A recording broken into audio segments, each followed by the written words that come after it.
Bonjour, merci de nous avoir rejoints pour cette nouvelle émission du Nouvel Esprit Public en podcast. D'abord, merci de vos soutiens. Ensuite, des nouvelles de notre situation. Donc, je vous annonçais la semaine dernière que Radio France nous avait intenté un procès par une action référée en vue de m'interdire d'utiliser le titre Le Nouvel Esprit de Philippe Meyer et en vue également de récupérer à titre de dommages et intérêts les sommes que beaucoup d'entre vous ont bien voulu verser pour nous soutenir sur le site de Ulule. Vous pouvez d'ailleurs continuer à le faire. Il suffit simplement de taper ulule.com et ensuite / Nouvel Esprit Public.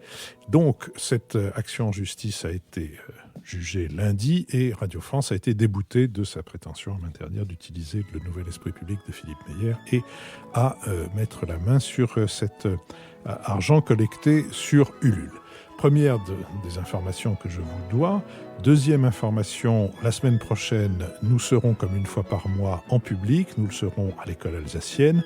Pour vous inscrire, il vous suffit d'aller sur le site WizEvent, ça s'écrit W-2-E-Z-E-V-E-N-T, wizevent.com, et ensuite vous tapez le Nouvel Esprit Public de Philippe Meyer, et là, on vous dira comment faire. C'est très simple, il suffit de cliquer, il faudra impérativement être là à 10h45. Enfin, nous sommes toujours soutenus par l'hebdomadaire Le 1, dont le dernier numéro porte sur le climat.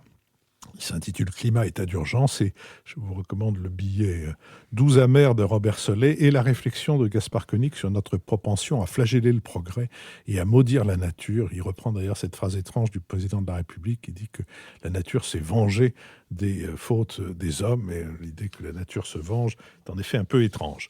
Nous allons nous efforcer d'éclairer certains éléments de l'actualité de la semaine écoulée. Nous le ferons avec Jean-Louis Bourlange, député des Hauts-de-Seine, François Bujon de l'Étang, ambassadeur de France, Béatrice Gibelin, directrice de l'Institut français de géopolitique et de la revue Hérodote, et Michaela Wiegel, correspondante à Paris de la Frankfurter Allgemeine Zeitung. Nous commencerons par nous intéresser aux élections allemandes. Elles ont installé Angela Merkel à la tête du gouvernement pour la 4e fois consécutive, mais derrière cette apparente continuité, ce scrutin consacre le morcellement du jeu politique allemand. Cette dynamique se traduit d'abord par le relatif effritement des grands partis de gouvernement. Ce recul est limité pour le parti d'Angela Merkel qui confiait cependant avoir espéré des résultats un peu meilleurs. Avec 33% des suffrages, la CDU-CSU peut compter sur 246 sièges au Bundestag contre 311 lors de la précédente législature.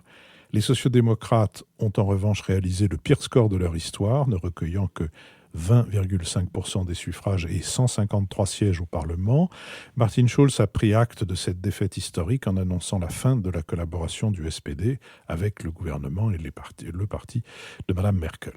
Ce scrutin est aussi marqué par les bons résultats des petits partis et par la percée inédite de l'extrême droite allemande.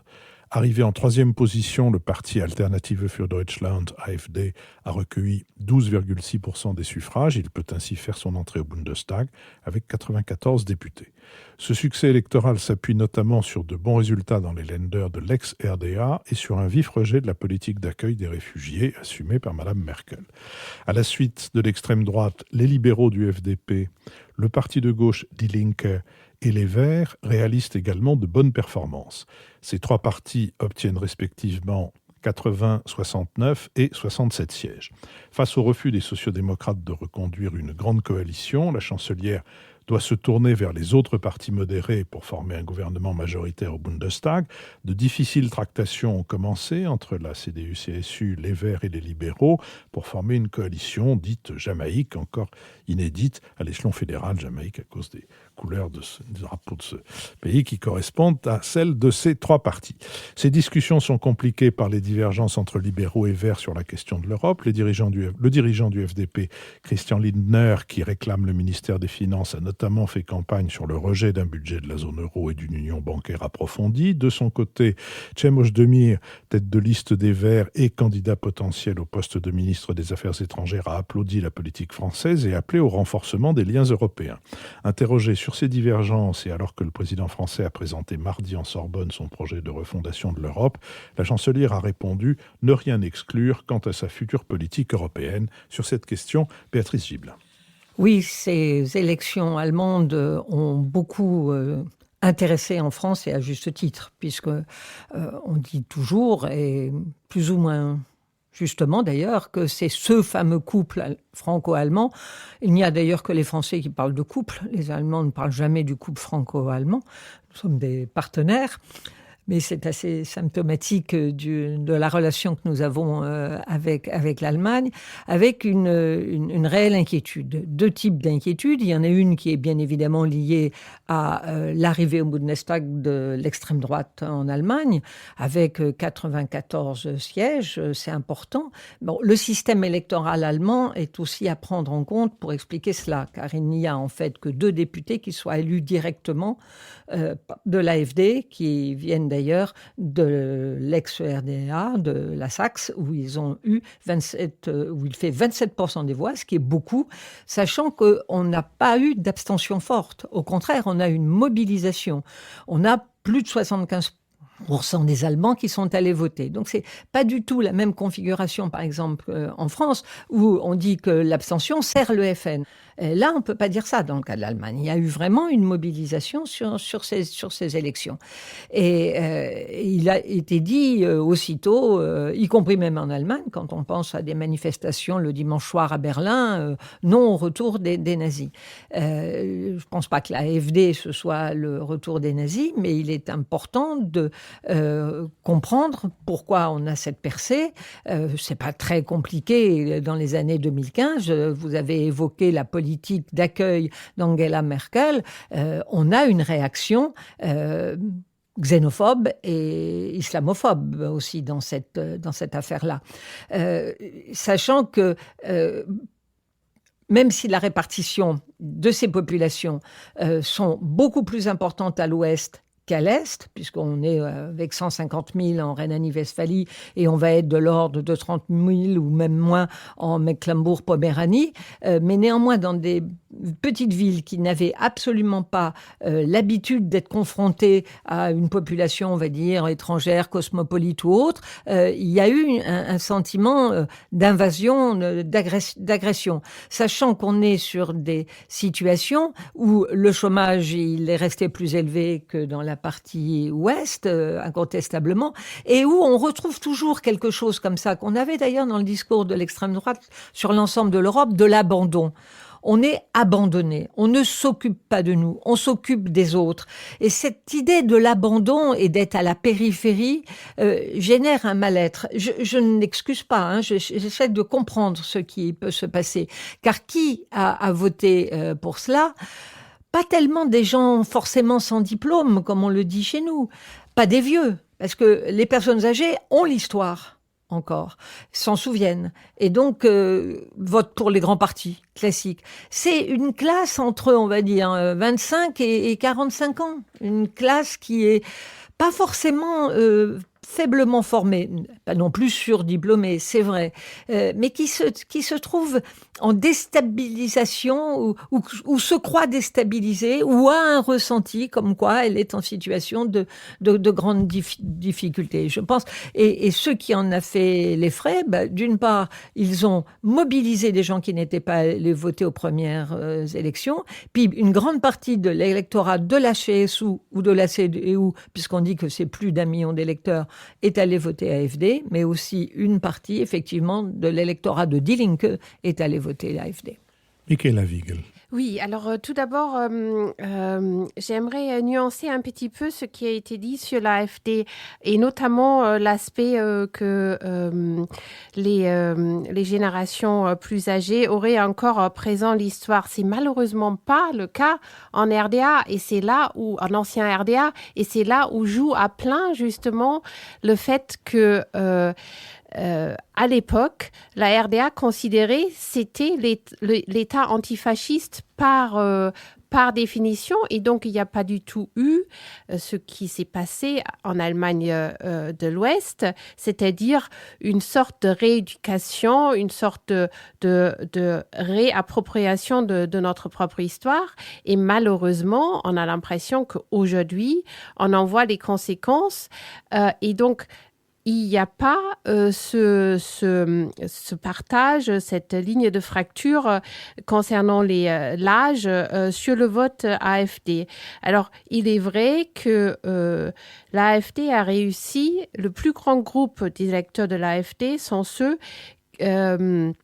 qui étaient dans l'abstention auparavant, c'est-à-dire ils ont vraiment réussi à mobiliser des gens qui n'allaient plus voter. Après, le deuxième plus grand groupe, c'est les anciens électeurs de la CDU. Et là, on est aussi en Allemagne de l'Ouest et notamment en Bavière. Et je pense que ce point est très important puisqu'il indique une des futures difficultés de la coalition du gouvernement.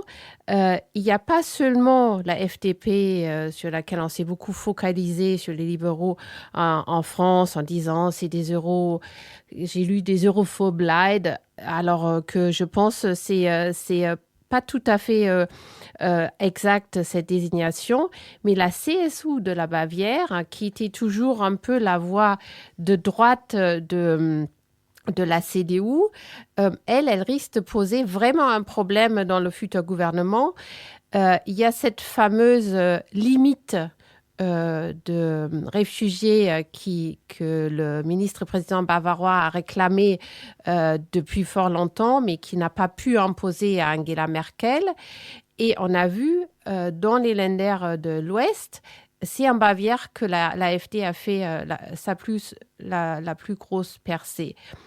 Et désormais, Angela Merkel va devoir faire avec donc des partenaires qui ont chacun une promesse électorale à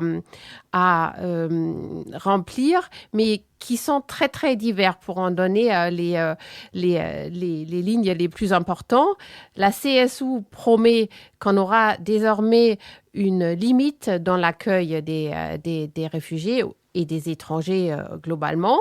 Donc, ça, c'est quelque chose qui paraît pas adapté à la FDP. La FDP, eux, en revanche, se sont engagés qu'avec eux, au gouvernement, ça en sera terminé avec un certain laxisme dans le respect des règles européennes, c'est-à-dire les reports, par exemple, pour la France, sur le respect du déficit. Et les Verts, eux, ils ont fait campagne sur la fin des moteurs à combustible, ce qui, encore une fois, à combustion, ce qui est, encore une fois, un problème pour la FDP, pour les libéraux, qui sont très proches des milieux économiques. Et donc, tout cela, Angela Merkel doit former une opposition, une coalition de gouvernement, mot très révélateur, parce que justement, la grande surprise de cette élection, c'était quand même le changement de cap, mais à un tournant complet du candidat de la SPD, Martin Schulz, qui avait fait campagne pour la continuation, en quelque sorte, de la grande coalition et qui, le soir même de l'élection, a attaqué et de façon très agressive Angela Merkel. Elle en était très, très étonnée. Et on sent aujourd'hui l'ancien président du groupe de la SPD vient de déclarer que finalement, la SPD voulait bien entrer dans les négociations si jamais Angela Merkel n'était plus chancelière. On sent que leur rôle d'opposition choisi est comme une revanche personnelle de Martin Schulz contre Angela Merkel. Et ils ont maintenant un langage très, très agressif vis-à-vis de ceux avec lesquels ils ont gouverné pendant 4 ans. Et je vous signale, ça va continuer encore quelques mois. On pense qu'on n'aura pas de gouvernement probablement juste avant Noël. Donc, c'est assez curieux et ça restera un problème pour Emmanuel Macron qui, lui, voudrait aller très vite dans ses propositions sur la réforme, la refondation de l'Europe, alors que tant qu'il n'y a pas de gouvernement et tant qu'il n'y a pas d'accord de coalition, ça va être très difficile pour Angela Merkel de s'engager sur quoi que ce soit. François Bujon de l'Étang.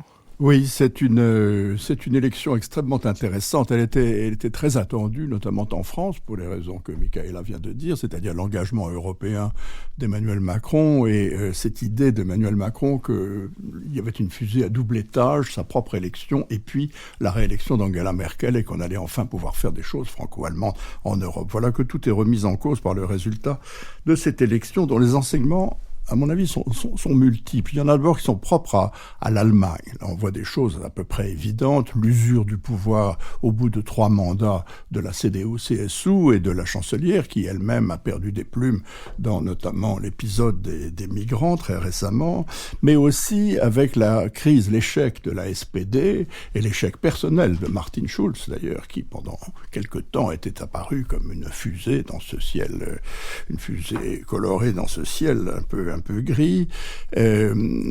Une fois de plus, voilà une social-démocratie qui, au contact des réalités du pouvoir, échoue et se retire, puisque, comme vous l'avez dit, Michaela, Martin Schulz a été le premier à dire qu'il se retirerait de la coalition et à faire ce constat, déjà fait en Autriche d'ailleurs, que les grandes coalitions au centre favorisent les extrêmes. Donc voilà. Ça.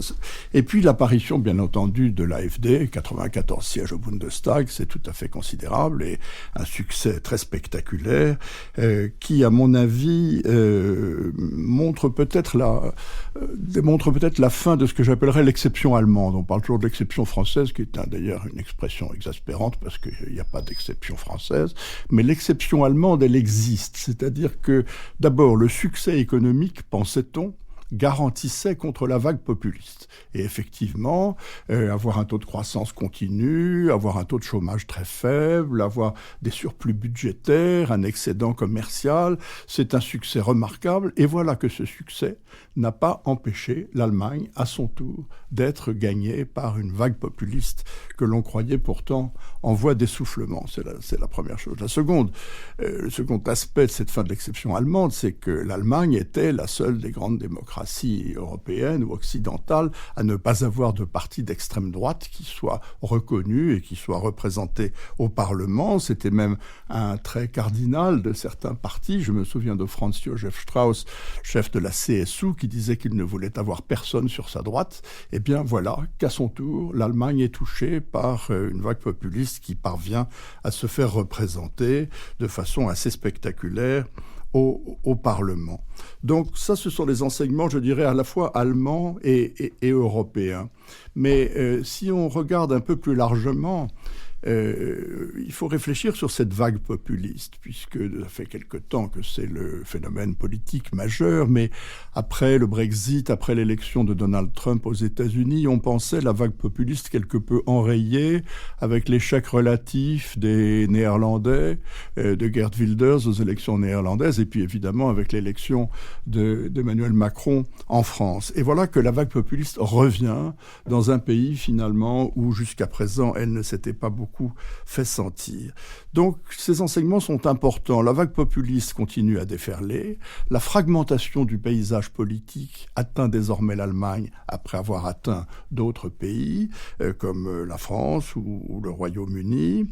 Le succès économique ne garantit pas contre l'apparition d'une vague populiste et le rêve d'une relance européenne entre, je dirais pas en hibernation, mais Michaela nous l'a dit, nous entrons dans un tunnel qui va durer quelques mois et pendant lequel il n'est pas possible véritablement d'articuler sur les propositions qui sont sur la table. On peut à cet égard s'interroger sur l'opportunité pour Emmanuel Macron d'avoir fait mardi dernier à la Sorbonne un grand discours européen qui à certains égards peut paraître à contretemps par rapport à l'actualité allemande. Alors il s'en défend en disant qu'au contraire, il veut mettre les cartes sur la table pour qu'elles soient prises en compte dans le débat politique allemand qui va mener à la constitution d'une grande coalition. Mais je ne suis pas si sûr que beaucoup de politiciens allemands apprécient que la France cherche à peser sur un débat proprement allemand. Oui, à un moment donné, il faudra quand même s'interroger sur la nature de ce mouvement populiste de l'AfD. Est-ce que c'est un mouvement populiste qui ressemble à tous les autres en Europe ou est-ce qu'il a quelque chose de particulier? On a toujours une suspicion, Michaela, mais quand il s'agit de l'Allemagne. Et il faut dire aussi que celui des deux leaders de l'AfD qui, le lendemain de l'élection, a dit que les Juifs n'avaient pas de soucis à se faire, n'a peut-être pas non plus empêché qu'on se souvienne de certaines périodes. Et en un mot, Philippe, pour répondre à ça, il y a quand même beaucoup de similitudes avec les autres partis populistes européens. C'est évidemment l'immigration qui a motivé cela. C'est une question identitaire et une interrogation identitaire. L'Allemagne ne veut pas perdre son âme. Et puis, il y a un aspect anti-européen. Oui, les similitudes sont claires. Existe-t-il des différences? Et si oui, lesquelles? Michaela, un mot avant que Jean-Louis. Oui, alors juste un tout petit mot sur ça. Je pense que ce qui est inquiétant, c'est que ce parti a libéré un discours suprémaciste qui renvoie vraiment à une période qu'on pensait révolue et qu'on pensait plus entendre dans le débat public. Et je pense que ça, c'est quand même une particularité allemande. Monsieur Kleinwächter, qui est le leader de l'AfD et qui est professeur de français, me fait penser à cette histoire qu'on racontait quand j'apprenais l'allemand d'un professeur allemand qui enseigne le français en Allemagne et qui dit à ses élèves « Mes enfants, vous allez apprendre le français, c'est une langue épouvantablement gutturale. Nous disons die Vöglein singen in den Bäumchen » et les Français disent « Les petits oiseaux chantaient dans les petits arbres ». Jean-Louis Bourlange. Oui, quand j'écoutais Michaela nous dire que souligner le rôle personnel très direct de M. Schulz dans la dénonciation de l'alliance, de la coalition avec le CDU, ça m'a paru très significatif, comme à Michaela, que ça vienne de lui. M. Martin Schulz a de très nombreuses qualités, au nombre desquelles l'humilité figure en place modeste. Et je pense qu'il est très humilié par un échec personnel qui contraste avec les vents favorables qu'on lui prédisait quand il s'est engagé dans la campagne. D'où à la fois la rapidité personnelle avec laquelle il a dénoncé l'échec, ce qui attribuait en fait à Madame Merkel son propre échec. Jospin avait un peu fait ça, avait considéré que s'il avait perdu, c'était à cause des candidats qui s'étaient présentés contre lui, ce qui était vrai, mais assez explicable. Deuxièmement, donc il essaie de personnaliser autour de Merkel. Je pense que le SPD, c'est pas à lui de le faire. Quand on a perdu, on la boucle. On laisse la place aux autres. Bon, et donc je pense que c'est modérément. Alors j'ai tendance vraiment à relativiser, peut-être ai-je tort, par rapport à ce que beaucoup d'entre vous semblent craindre. D'abord, je constate que la coalition sortante fait plus de 50, elle fait 53% des voix. Après une gestion du pouvoir très compliquée, des tas de problèmes, c'est quand même un magnifique succès. Qu'elle se disloque est un problème, mais la majorité en tant que telle fait un score électoral très brillant. Deuxièmement, les partis pro-européens sont, même en excluant les libéraux, et Michaela et moi sommes d'accord pour dire que c'est aller vite en besogne que d'exclure les libéraux des mouvements européens. Ça fait quand même 2 Allemands sur 3. Quand on sort d'une élection française où la totalité des candidats, sauf 1,5, parce que Fillon avait voté contre Maastricht, après il s'était rallié, contre presque tous les candidats étaient anti-européens, c'est quand même quelque chose qui est intéressant. Donc il faut quand même relativiser ça. Troisièmement, quand on regarde ce que sont les partis autres, d'abord on s'aperçoit qu'il y a un parti très pro-européen, Philippe l'a rappelé dans sa présentation, qui est le parti des Verts, qui est très à l'écoute de ce que nous disons nous en France, enfin ce que dit Macron, pas tout le monde, mais ce que dit Macron en France, et qui veut aller plus loin avec les Français et avec d'autres sur la voie de la construction européenne.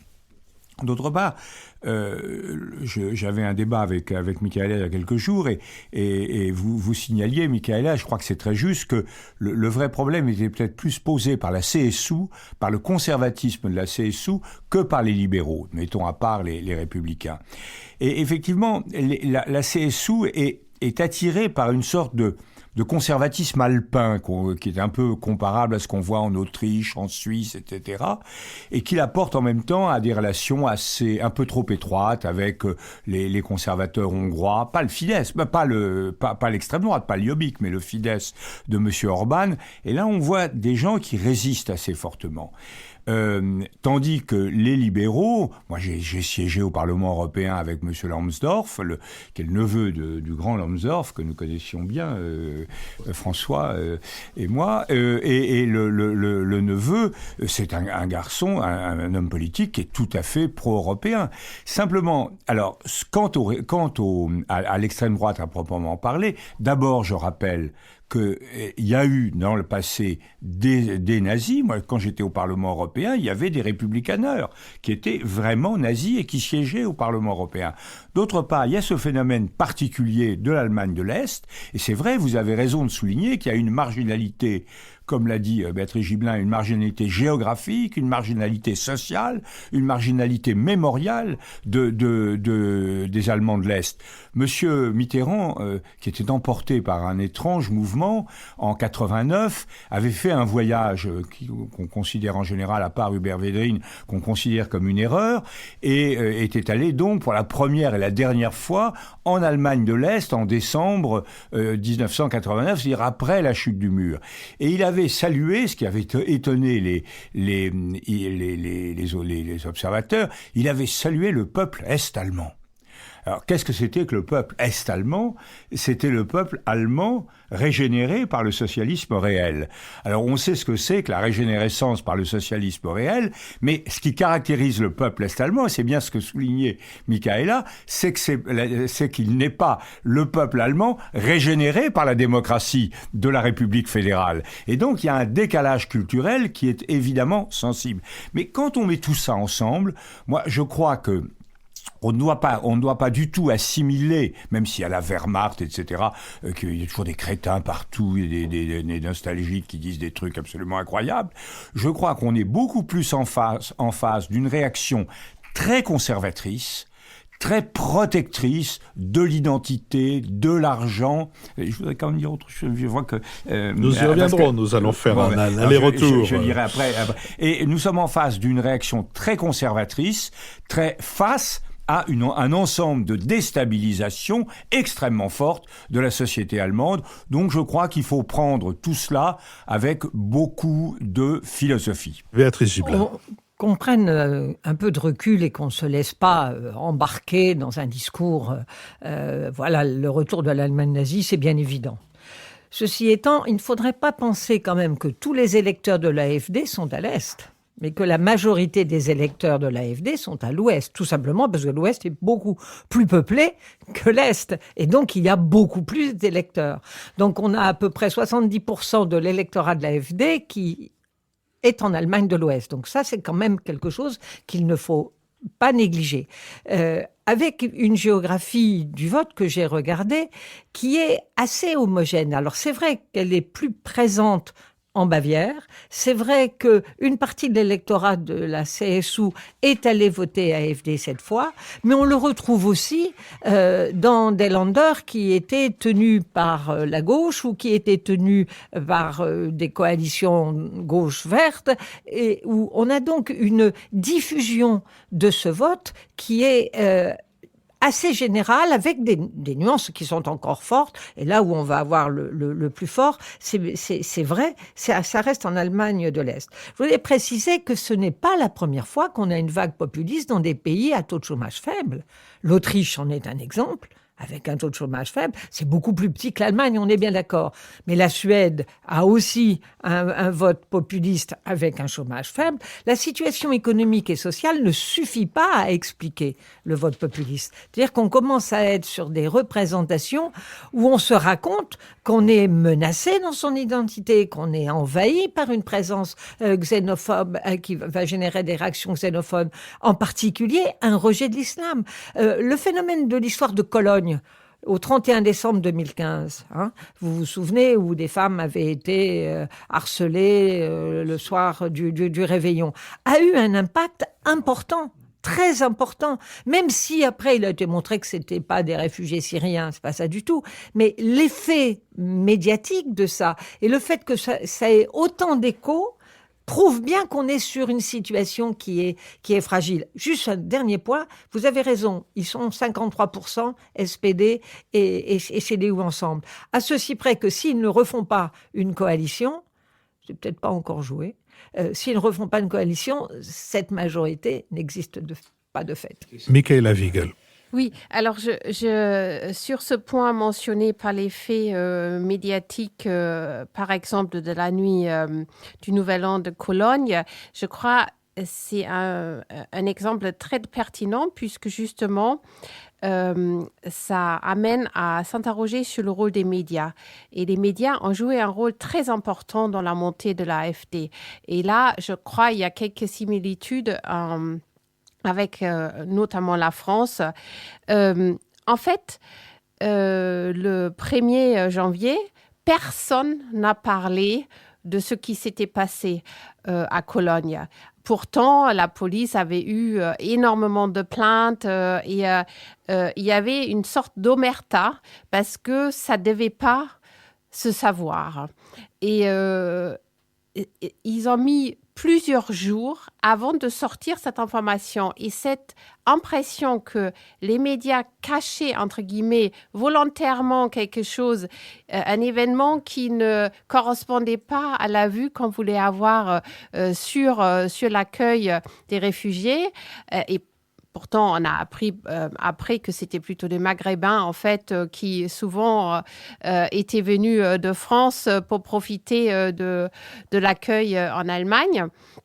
En fait, du coup, les médias ont en permanence changé de pied. Parfois, ils ont essayé de renforcer le côté on ne parle pas de l'AfD et de temps en temps, ils ont tout le temps parlé des sujets mis sur la table par l'AfD. Donc, je crois que ces caractéristiques des démocraties modernes où les médias jouent un tel rôle, parfois, le populisme se nourrit aussi de l'impression qu'il n'y a pas un traitement équilibré des sujets. Jean-Louis Bourlange. Oui, 2 observations. La première, c'est que je ne limite pas du tout le succès du Parti pour l'alternative à l'Allemagne de l'Est. Je mettais ça comme un des éléments constitutifs de cette réaction. Je trouve que c'est une réaction de frilosité, de peur, une réaction conservatrice qui est très explicable. On est quand même dans une Allemagne qui est très, très profondément déstabilisée. Elle a été déstabilisée par les flux migratoires et les violences de la Saint-Sylvestre, la combinaison des deux ayant fait tilt. Elle a été déstabilisée par la réapparition d'une Russie agressive et par les incertitudes extrêmement préoccupantes des tweets de M. Trump. Protégé par l'OTAN, ça va. Protégé par les tweets de M. Trump, c'est beaucoup plus incertain. On ne sait jamais sur quel pied il va se lever. Et j'ajouterai une chose, les Allemands ont été profondément... ils ont été sollicités par la faillite grecque et par le laxisme français. Nous avons été décevants au cours des 10 dernières années au moins pour les Allemands et donc ils ont dit qu'est-ce que c'est on est tout seul à faire le boulot, à payer, etc. Donc je crois qu'il y a une réaction qui est très forte. La deuxième remarque que je voulais faire, c'est qu'on a une sorte de construction inversée. Je suis tout à fait d'accord avec ce qu'a dit Béatrice Gibelin, c'est pas du tout la même chose que d'avoir une coalition victorieuse unie ou une coalition victorieuse divisée. Et quand on compare la situation allemande et la situation française, on observe qu'il y a une complète inversion des signes. C'est-à-dire qu'hier, le Parti européen en France était divisé par l'opposition droite-gauche. Les pro-européens de gauche étaient gênés par les frondeurs, les partis de la confrontation avec l'Allemagne, et les pro-européens de droite étaient gênés par Wauquiez. Bon, maintenant, cette affaire est en passe de solution, mais qui se sont rapprochés dans le cadre de la fédération macronienne. Mais à l'inverse, les Allemands, les pro-européens allemands étaient réunis au sein de la coalition, et ils vont être divisés, chacun étant confronté à des partenaires qui ne sont pas pro-européens. Et c'est là où je dis, j'ai une appréciation un peu différente de celle de François sur l'opportunité du discours de Macron. Je crois que le discours de Macron était un peu confus sur le fond, mais je pense qu'il est bon que en ces moments précis, la France réaffirme qu'il y a un cap européen. Je crois que ça peut aider. C'est pas pour influencer les Allemands, hein, c'est pas ça. Il s'agit pas de leur tenir, de les mettre dans le corner. Mais c'est pour dire que le projet européen continue d'être porté par un certain nombre de gens, que ceux qui y croient en Allemagne ont des interlocuteurs sérieux et ambitieux avec lesquels ils peuvent causer, et que les autres ne tiennent pas forcément la vérité en se mettant sur des partis d'alternatives qui sont en fait des partis sans alternative. Merci. Je vous propose que nous passions maintenant à un sujet de politique intérieure et que nous nous intéressions à la France insoumise. S'appuyant sur les 7 millions de voix recueillies au premier tour de l'élection présidentielle et sur ses 17 députés à l'Assemblée nationale, la France insoumise entend s'affirmer comme la première force d'opposition à Emmanuel Macron. Lors de son université d'été à Marseille en août dernier, ce mouvement a réaffirmé son opposition aux différentes annonces du gouvernement intervenues pendant l'été. Son chef de file, Jean-Luc Mélenchon, y a défini une série d'objectifs stratégiques et au-delà de la simple opposition, M. Mélenchon entend incarner la seule alternative au système libéral. Il s'est déclaré prêt à exercer le pouvoir à la suite d'une éventuelle dissolution de l'Assemblée nationale à laquelle il espère pousser le président de la République. Le clivage entre le peuple et les élites, les thèmes écologistes et une communication rénovée contribuent au succès de cette nouvelle force de la gauche radicale. La constitution d'un groupe parlementaire à l'Assemblée nationale lui permet d'occuper l'espace politique et médiatique. Elle favorise aussi l'émergence de nouvelles figures comme le député du Nord, Alain Quatennens, celui de la Somme, François Ruffin, ou celui de la Seine-Saint-Denis, Alexis Corbière. La France insoumise profite également de l'affaiblissement du Parti communiste comme du Parti socialiste et entend fédérer autour d'elle toutes les oppositions à Emmanuel Macron. M. Mélenchon a même réagi aux divisions qui se font jour au Front National en appelant, je cite, « tous ceux qui sont fâchés mais pas fachos », fin de citation, à le rejoindre. Mais la France insoumise doit encore surmonter les divisions à gauche et l'hostilité des chefs traditionnels des forces contestataires. L'absence de Jean-Luc Mélenchon lors de la fête de l'Humanité organisée du 15 et 17 septembre a été vivement critiquée. Pierre Laurent, le dirigeant du Parti communiste, a fustigé la stratégie hégémonique de l'ancien leader du Front de gauche et a déclaré « lui n'est pas là, mais le peuple, il est là ». Le député des Bouches-du-Rhône a répondu depuis la Réunion en dénonçant une direction communiste en perdition. Les syndicats ont également mal réagi à l'organisation par la France insoumise de sa propre journée de mobilisation contre la réforme du Code du travail. Cette marche contre le coup d'État social du gouvernement, si elle a rassemblé dans la capitale le 23 septembre près du double de la mobilisation obtenue par la CGT quelques jours plus tôt, n'a pas été, il s'en faut, le déferlement contre le coup d'État social annoncé par Jean-Luc Mélenchon. Sur cette question, Jean-Louis Bourlange. Oui, je crois que Jean-Luc Mélenchon est la réconciliation dans une même offre politique du Dr Jekyll et Mr Hyde. Et je pense que c'est assez fascinant de voir à quel point ce personnage de grand talent offre constamment un visage contrasté et passe d'un pied sur l'autre. Il passe de la lumière à la nuit, de la République à la contestation révolutionnaire, avec beaucoup de talent, mais ça rend quand même son projet très difficile. Alors du côté solaire de Jean-Luc Mélenchon, il y a d'abord la qualité de l'homme, les qualités oratoires, une culture politique extrêmement forte, nourrie d'un marxisme bien analysé. Moi, j'ai discuté avec lui, je partage avec lui une chose, c'est qu'il est extrêmement sensible aux œuvres du jeune Marx. Qui était, vous vous en souvenez, contesté par Louis Althusser, qui disait que rien n'existait de sérieux avec Marx avant la coupure épistémologique de 1846, que seul Althusser avait su découvrir. Et bien, pas du tout. Mélenchon m'a dit, j'ai été convaincu par les mêmes livres de Marx, que ce qu'il avait aimé, c'était par exemple l'idéologie allemande. Je crois que c'est voilà. Il a cette réflexion, il a un style. il a un style républicain. Pendant la première partie de la campagne présidentielle, avant le premier tour, les émissions de télévisées, il a campé un personnage à la Bernard Blier, instituteur de la laïque, etc., une sorte d'instituteur qui a mené son petit troupeau de candidats avec une présence, il s'était installé au cœur du jeu, et là je crois que c'est extraordinairement porteur. En plus, sur les thèmes, il est porteur de 2 thèmes qui sont chevillés au corps des Français. Le thème de l'égalité, qu'il porte jusqu'à l'égalitarisme le plus absolu, mais c'est une passion, l'égalitarisme, qui apparemment ne fait pas peur à une grande partie de nos concitoyens, à tort à mon avis. Et deuxièmement, cette égalité, elle est obtenue par un renforcement de l'État. Alors, il faut bien reconnaître que l'histoire de France, c'est pas Tocqueville. Tocqueville passe sa vie à expliquer que la révolution et le bonapartisme, c'est pas bien parce que c'est trop d'État, mais que l'ancien régime, c'était pas mieux parce que c'était déjà trop d'État.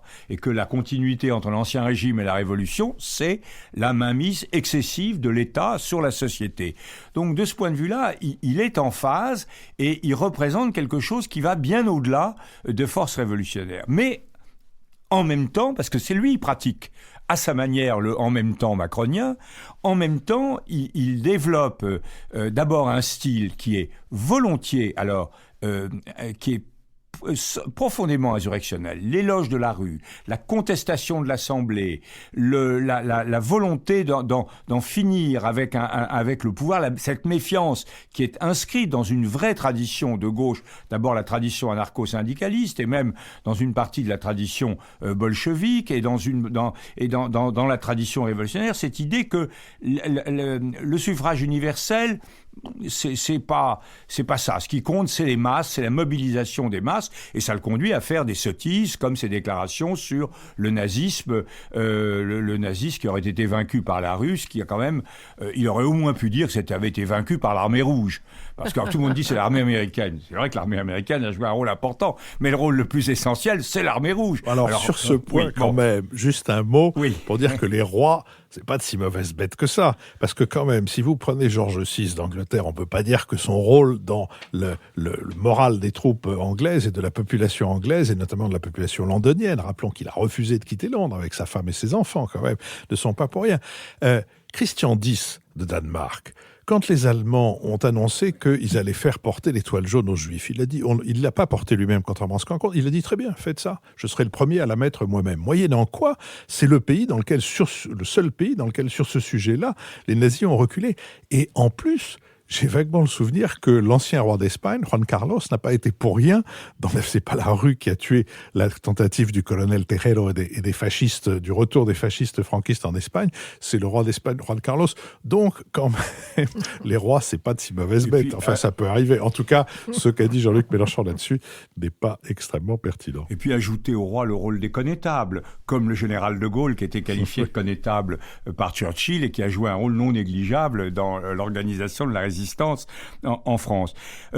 Deuxièmement, donc il y a une idéologie derrière tout ça. Il y a une idéologie qui est il y a une méfiance à l'égard une idéologie fondée sur des références à des modèles qui sont des modèles très profondément inquiétants, comme le modèle vénézuélien, le néo-bolivarisme chavézien, qui est quand même quelque chose de très inquiétant et sur lesquels la France insoumise ne dit rien. Ne dit rien de vraiment critique, relativise complètement les choses. Et enfin, le modèle économique, social et international que porte Mélenchon est un modèle de rupture fondamentale avec l'ordre actuel. On ne peut pas appliquer la politique économique, sociale de Mélenchon sans organiser une sécession de la France par rapport à l'Europe, par rapport à l'Occident, par rapport au monde, et quelque chose qui ne renvoie à rien. D'où le fait que j'ai quand même été un peu étonné de voir jeudi soir le Premier ministre, qui a beaucoup d'élégance, mais on comprend bien, le Premier ministre ne voulait pas avoir l'air d'être l'homme des riches, et Mélenchon ne voulait pas avoir l'air d'être l'homme de la rue. Donc ils se sont ménagés, mais dire que la différence entre Édouard Philippe et Jean-Luc Mélenchon, c'est la différence qu'il y aurait entre un réformiste et un révolutionnaire, c'est quand même, à mon avis, sous-estimer l'épaisseur, toute l'étendue du fossé idéologique, de la représentation de l'avenir qui sépare les deux hommes. Béatrice Gibelin. Oui, pour Mélenchon, on a même été un peu surpris, puisque vous parlez de l'émission politique de jeudi soir. Il n'était pas très en forme, Mélenchon.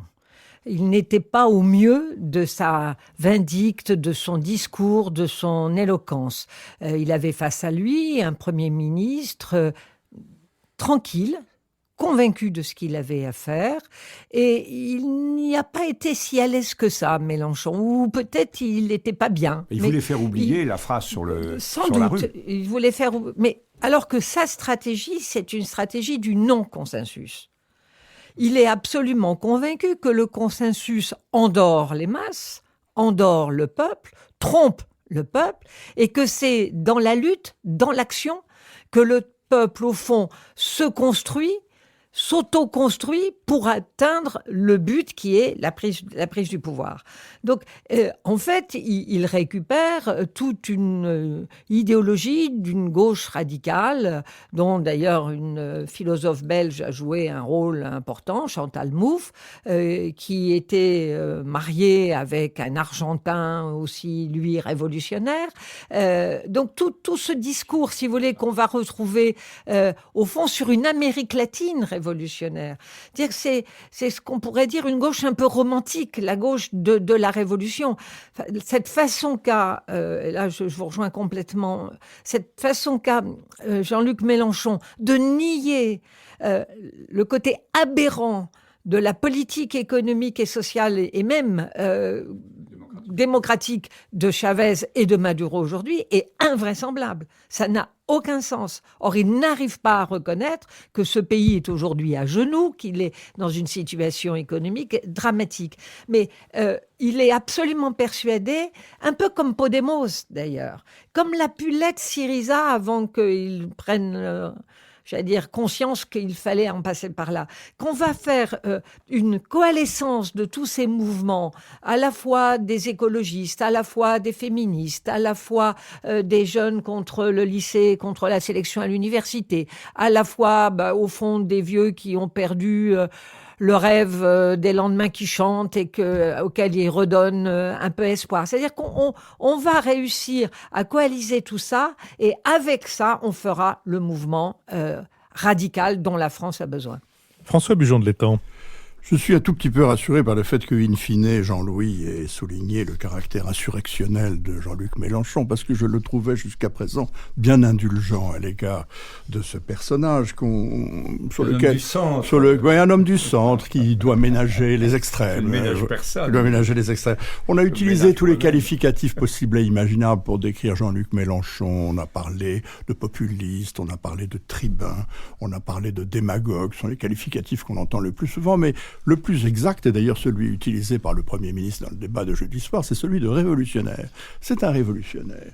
Et c'est vrai, les racines idéologiques de Mélenchon, on le voit très bien, son panthéon personnel, c'est quand même Robespierre, Lénine, Castro, Chavez, et son programme, parce on oublie le programme de Mélenchon. Il avait publié sous le titre « L'avenir en commun » pendant la campagne présidentielle, un programme absolument délirant, dans lequel il propose une hausse massive des dépenses publiques de 200 milliards d'euros, 200 milliards d'euros, une augmentation de la fiscalité de 85 milliards d'euros, dénationalisation massive, on n'utilise plus le nom, mais il utilise le nom de création de pôles publics, n'est-ce pas, ou de réquisition industrielle. Il propose de sortir effectivement de l'Europe, il proposait la fin de l'indépendance de la Banque centrale européenne, enfin, un programme complètement délirant. Alors qu'il a voté oui à Maastricht. Oui, et qui est vraiment se faire l'avocat des régimes qui ont échoué partout, depuis l'Union soviétique jusqu'au Venezuela, dont parlait Béatrice Gibelin, et dont il ne veut toujours pas reconnaître l'échec. Alors c'est quand même quelque chose d'extraordinaire. On dirait que les gens n'écoutent pas ce qu'ils disent, au fond.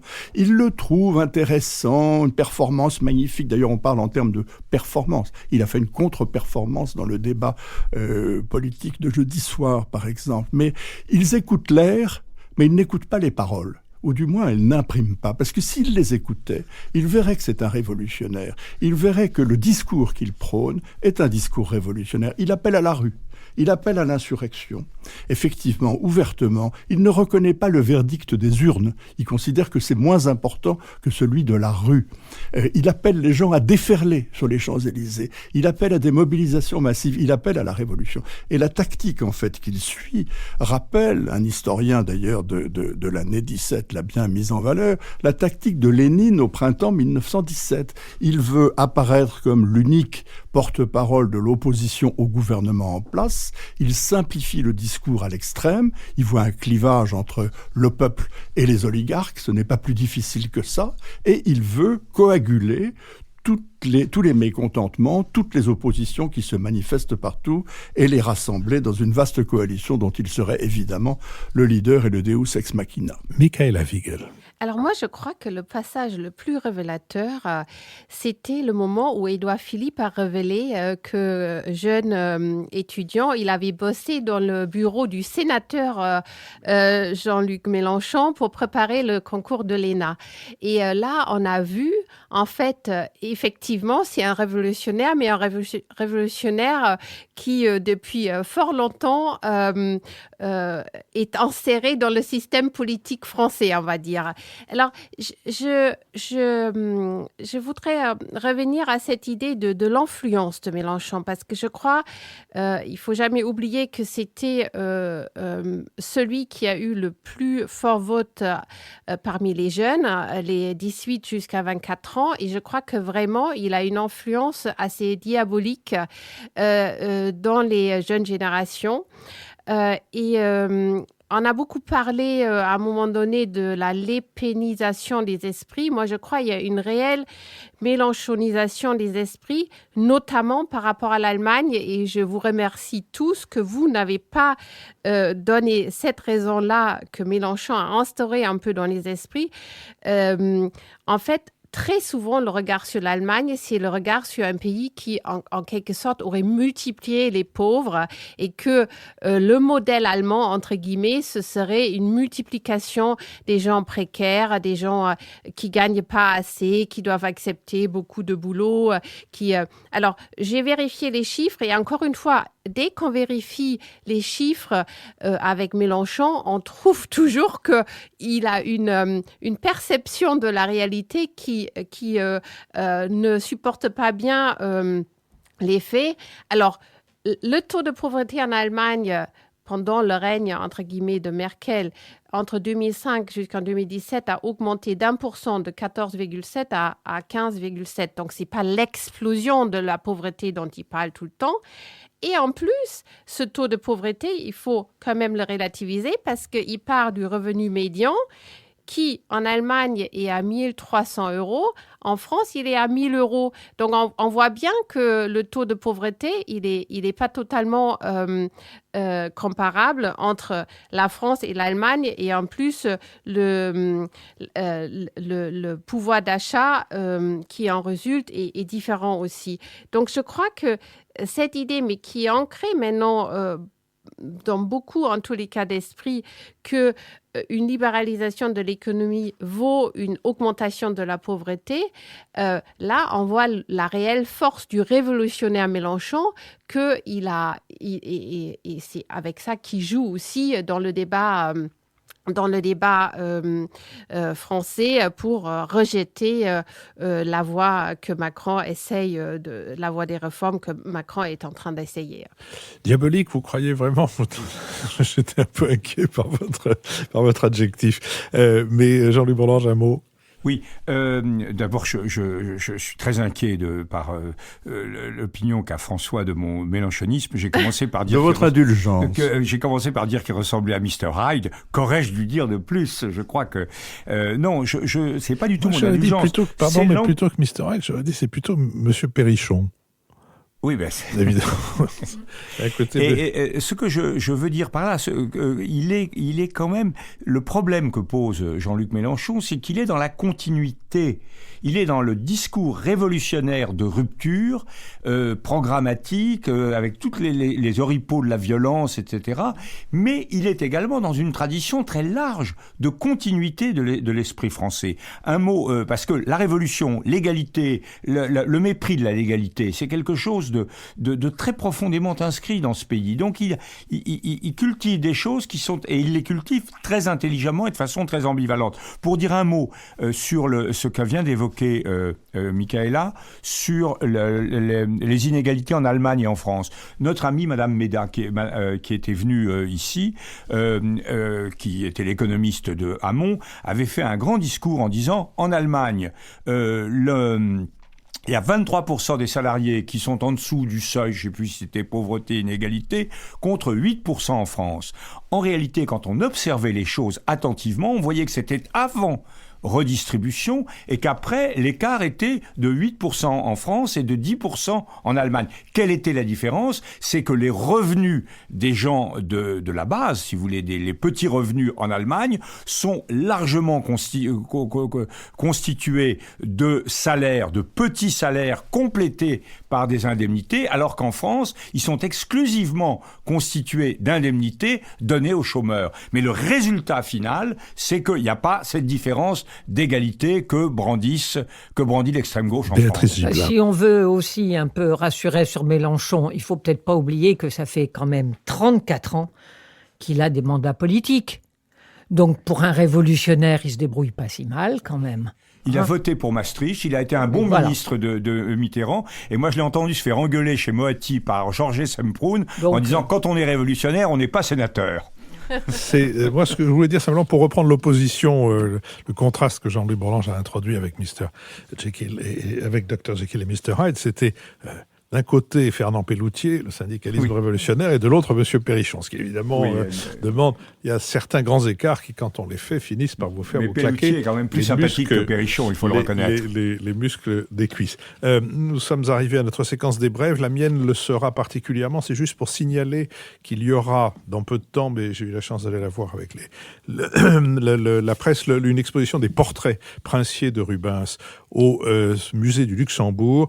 Ce qui, quand on va ensuite dans la grande salle des Rubens au Louvre, procure un grand plaisir, une grande délectation, avec en plus le fait que Rubens, comme on sait, n'a pas tout peint lui-même. Il a fini certains tableaux, il en a confié certains à d'autres de ses élèves, comme Van Dyck ou Van Dyck, je crois que maintenant on prononce comme il faut prononcer à la hollandaise, et qu'il y a dans cette exposition plusieurs portraits de Philippe IV d'Espagne, mais aussi de Marie Médicis, et que c'est assez drôle de voir que selon la position du peintre, le portrait n'est pas tout à fait le même, et que l'indulgence n'est pas aussi grande chez l'un que chez l'autre. Et Rubens, qui était à la fois un peintre et un diplomate et un homme de cour, etc., a su magnifiquement mettre en valeur de Marie Médicis, mais pour moi, il reste au Louvre cet extraordinaire tableau qui est Henri IV convaincu par l'amour quand on lui montre le portrait de Marie de Médicis qu'il va devoir épouser, et qui est donc, il n'est pas évidemment, il n'est pas au musée du Luxembourg, il est au Louvre, et